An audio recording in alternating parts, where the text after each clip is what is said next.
Hey guys, today we're going to look at Final Fantasy VII for the PlayStation 1.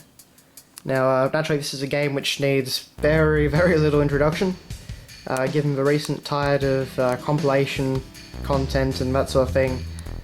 Everyone pretty well knows Final Fantasy VII. Although, I know quite a few Final Fantasy VII fans which have never actually played Final Fantasy VII. So, they just, they got into it via Advent Children and that sort of thing. So, anyway, naturally this is a Squaresoft game at the time. And we've just got that very nice Yoshitaka Amano logo with the meteor in the background. So, inside we have our discs which make the meteor nice and shiny, looking pretty nice. As you can see, this is pre-owned, got it for $30. This was actually given to me by my cousin, so he got it back around the time that Final Fantasy VII was released, I'd imagine. We've got the manual, which I'll get to in a minute. And we got discs 2 and 3.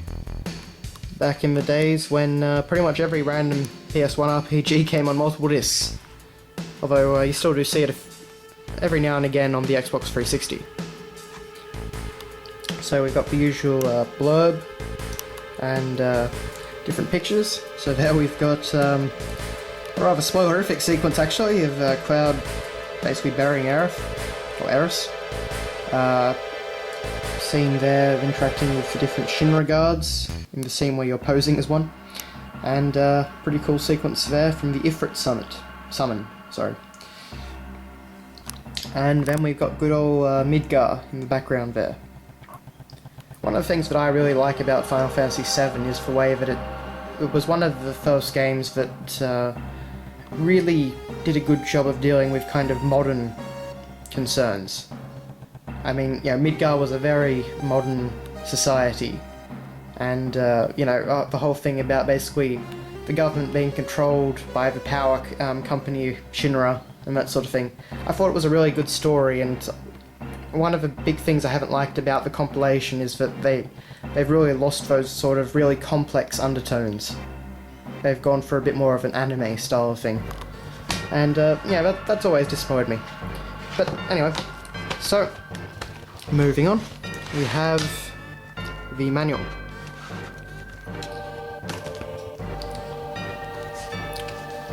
This is surprisingly a black and white manual.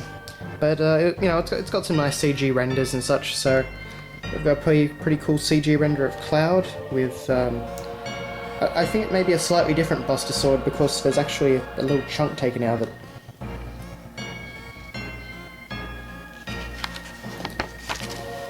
So, the first thing that we really get is this rundown of all the characters.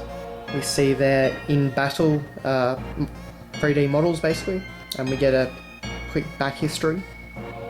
So we go Cloud, then funnily enough Eris, then Tifa and Barret, Red 13, Cid. Then we actually go Sephiroth. We don't actually see Sephiroth, but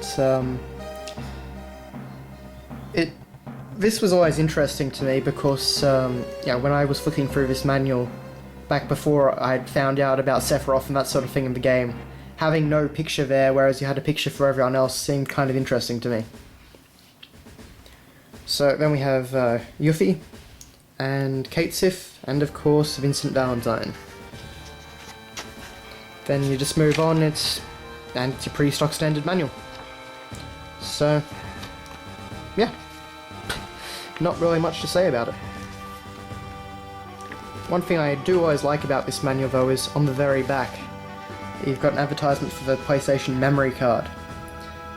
PlayStation memory card, the essential purchase for all PlayStation players. Literally. Save your exact position or reload saves to master those levels and get 100% from your game. Easy, accurate, and no batteries required. The memory card. And then I love this, try beating Final Fantasy VII without it. Basically making it a compulsory purchase for anyone that buys PlayStation.